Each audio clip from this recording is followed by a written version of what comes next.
அன்பர்களே, சார்பு என்பதே கிடையாது என்று கூறி ஆண்டவர் ஆள் பார்த்து செயல்படுவது கிடையாது என்கிறது சீராக்கு ஞான நூல்.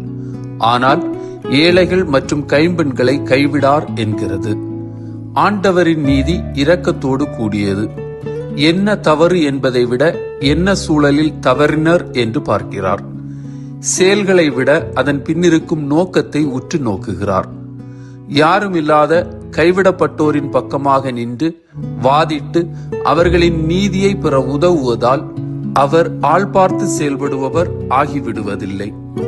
ஏனெனில் பாவத்தை வெறுத்துவிட்டு பாவிகளை அன்பு செய்வதே அவரது அறம். இது நம் அறிவிற்கு அப்பாற்பட்டது.